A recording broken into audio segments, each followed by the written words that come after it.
We all have that video game franchise that has been an important part of our childhood, and in my case, obviously, that would be Crash Bandicoot. There has been this particular guy from this franchise that was actually my favorite video game character from a long time, and even if he's not anymore, he still managed to earn the number 4 spot. Case in point, Dingodile. Oh man, you can tell the next 3 characters are amazing if this badass mutant just barely made it into the top 4. So, what's to love so much about Dingodile? He first appeared in Crash Bandicoot 3 Warped as one of the many mutants created by Dr. Cortex and Embryo to stop Crash from ruining Cortex's plans, and he was the most memorable boss in the entire game. A big monster made of parts from 2 of the most badass Australian animals, a dingo and a crocodile, in case you couldn't tell by his obvious name. His design is intimidating but really creative at the same time. He even talks with an Australian accent that is really hard to understand. Dingodile uses a giant flamethrower, and since I am a sucker for the fire element, I love to see such a great character using this massive weapon. Weirdly enough, this flamethrower actually transformed Dingodile into a demented pyromaniac. Yes, I am not kidding, he's a crazy character who just wants to see everything set on fire. But he also has time to read Shakespeare every now and then. So classy! His boss battle in Warped was amazing fun and possibly the best in the game. After that, Dingodile mostly had really minor appearances. An obstacle in Wrath of Cortex, a decent boss in the Huge Adventure, a lame boss in DS and GBA version of Crash of the Titans, and appearances as playable characters in some spin-offs. One of the reasons I love Crash to Insanity so much is because Dingodile actually has relevance in the plot of that game, seeing as he overheard Cortex and Crash talking about the treasures of the 10th dimension, and he follows them to ultimately end up in another amazing boss battle, even better than the one in Warped. Heck, he was even going to appear in the cancelled 2010 Crash game! That just depresses me a little bit. Crazy, memorable, unique, somewhat classy, entertaining, and with some amazing boss battles, it's not hard to tell why Dingodile is such a fan favorite between Crash Bandicoot's fans. And if he would have had more screen time, he could have been much higher on this list. Also, some of his quotes are fucking genius! Break out the butter, we're gonna make toast! Okay. Let's dance! Usually, the main character we control in a video game is way too fantastic and impossible in order to put him or her into a fantastic and impossible world. It's not very often when you actually get to play as a relatable protagonist, with the exception of some RPGs like Pokémon. That is why the character of Travis Touchdown is just so clever. Travis is not a skilled and badass action hero like most movie or game protagonists. He's just a random otaku and gamer that was offered sex if he entered the United Assassins Association. His main concept is just so great because you can actually relate to Travis. I mean, I am not a genetically enhanced soldier, I am not a half demon half human being. I think. I'm also a random gamer who would love to be part of an epic adventure. So, Travis went off to an adventure with 0 experience, clashing against tons of different and memorable assassins. And, truth be told, for a random otaku with a few beam katanas and some wrestling moves, he truly managed to kick a lot of ass on the battlefield and to grow into a better fighter. The whole concept of Travis Touchdown as a main protagonist was just another genius move from Suda51. While at first Travis Touchdown may seem simplistic, he did grow into a deep and engaging protagonist. It is discovered his stepsister actually killed his mother and father, and all he really wanted is to get revenge on her. In the second game, he unites the UAA again after his best friend Bishop was killed, and Travis truly got his best development on this sequel. After facing many tragic assassins like Ryuji, Holly Summers, Captain Vladimir, Margaret Moonlight, and especially Alice Twilight, he started to develop some morals about assassination. He realized how he is anything but a hero, and that all of the assassins, including himself, were just inhuman, a realization that changed Travis forever. But, as expected, Travis Touchdown's most memorable feature is his personality. He's kind of a mixture between Juliet Starling and Dante. Even his design is just pretty well made. He's crude and immature, but also charismatic, extremely badass and just downright hilarious. This is especially shown in most of his dialogue, which includes masterpiece like... Everybody deals with grief differently, right? Some people fuck at funerals.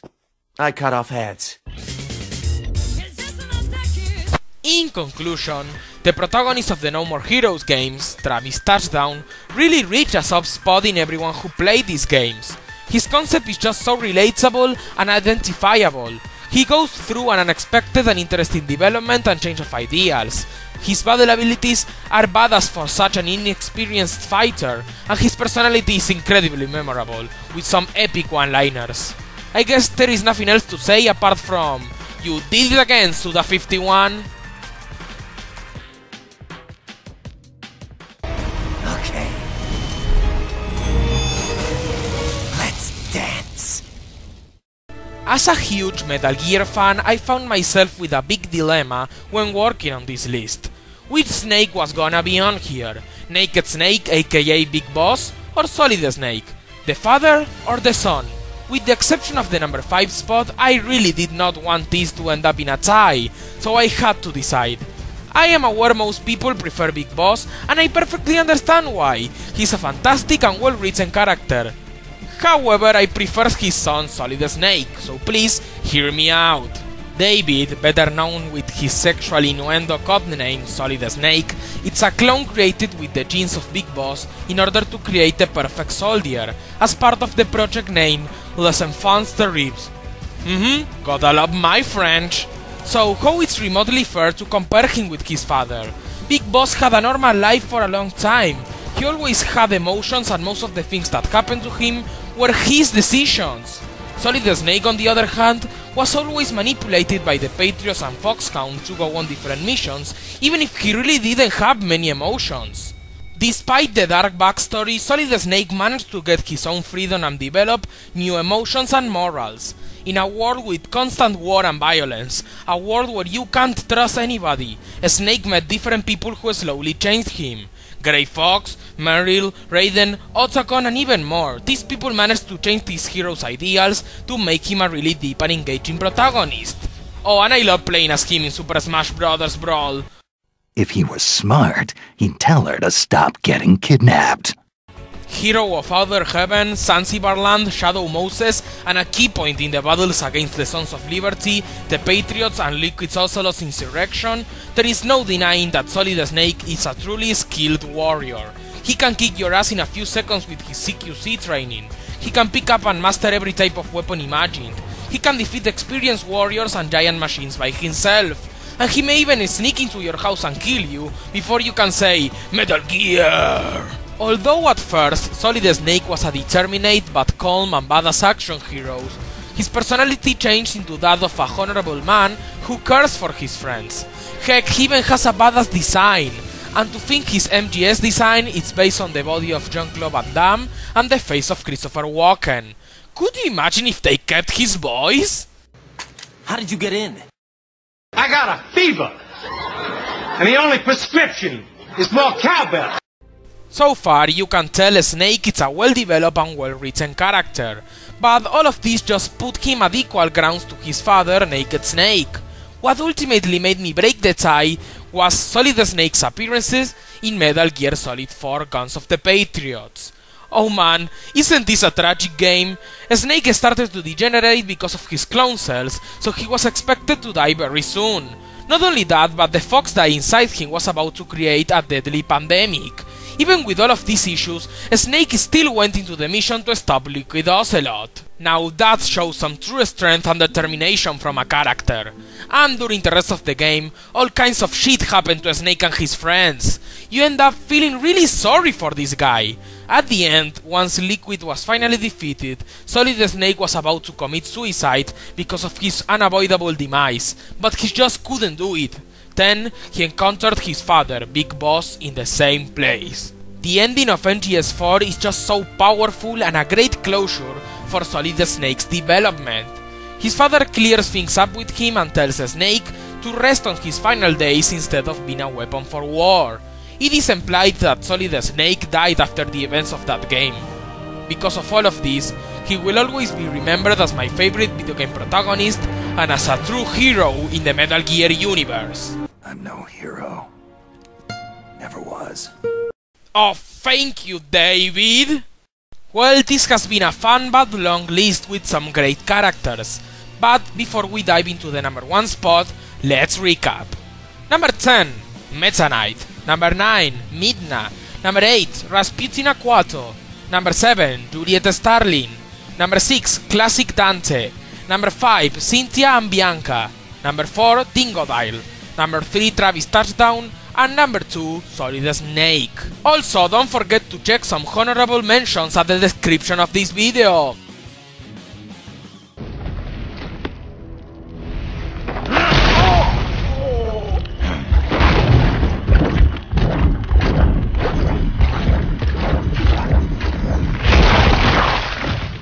So, there has been a lack of Kingdom Hearts on this countdown. You know, my favorite franchise? The real question is, who is it gonna be? The cheerful protagonist Sora? The badass villain Xehanort? My favorite female in gaming Aqua? Mickey Mouse? Xion? Donald? Goofy? Terra? Ventus? Roxas? Riku? Kairi? Winnie the freaking Pooh? Well, it's actually quite simple. He has been number 1 in a recent countdown of mine. Got it memorized? Oh yeah, it's him!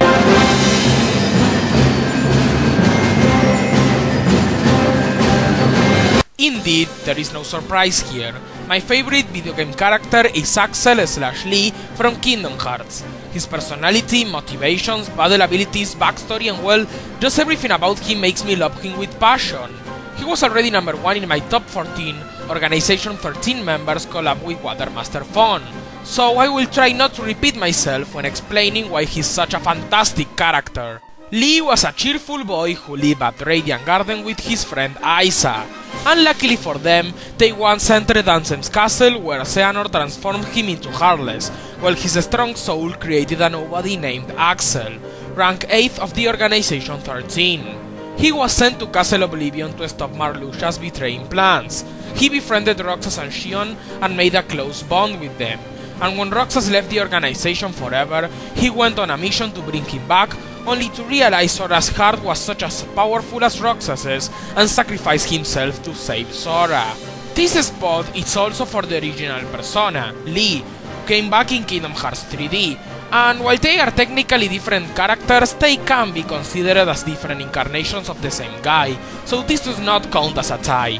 When revived, Lee only had one goal in his mind, to bring back Xion and Roxas. He joined forces with Gen Sid and Mickey and ultimately ends up saving Sora from Xehanort. At the end, it is revealed Lee can wield a badass fiery Keyblade, so we can all expect him to see him kicking ass in Kingdom Hearts 3. In case you couldn't tell, Axel and Lee had heavy impact in the convoluted story of this franchise, and is an enjoyable character every time he appears on screen. His development was just so deep and well written. In Chain of Memories, he appeared as a bloody and mysterious assassin who just wanted to finish Marluxia and the other traitors. But in 35 over 2 days, we see him changing into a friendly, big brother figure to Xion and Roxas, who made him feel like he had a heart. This is why he's just a determined and badass anti-hero in Kingdom Hearts 2. Combine this with a sarcastic, badass, heroic, charismatic and hilarious personality and a just badass design, and you got yourself an amazing character. Plus, my favorite voice actor, Quinton Flynn, does the voice of Axel, and I really like the voice he gave to him. This is definitely one of his best roles to date. And if his backstory, personality, voice and development were not incredible enough, let's not forget, Axel controls fire. And in case you didn't know, I am a sucker for the fire element. So when I saw this already cool character was also a pyrokinetic, my love for him grew a lot. He wields 2 of the coolest and most unique weapons in gaming, a pair of red chakrams, and he uses them with his fire wielding abilities in order to do some incredible stuff. He covers them in fire to attack the opponent. He can create a ring of fire, turn the floor into lava, summon fire pillars from the ground, blow up like a huge fire bomb while sacrificing himself, and my personal favorite, inserting a chakram inside of his opponent so he can clip his fingers and make him explode from the inside. That is just so badass! It's because of these abilities that the boss battles against Axel are challenging, epic, entertaining and definitely some of my favorite in the franchise. Heck, he even loves pizza just like I do! How can you go wrong with him? And because I already talked about Axel and Kingdom Hearts so many times before, I didn't even need to waste my time downloading footage for this video. Oh, thank you, Axel! His personality, his backstory, his ideals, his battle abilities, his boss battles, his impact on the story, his voice, and his development make Axel/Lee from Kingdom Hearts my favorite video game character of all time. So, I am Obsidious Fan signing off. I hope you like this countdown and feel free to tell me your favorite video game character in the comments. Thanks a lot for watching, see you guys next time.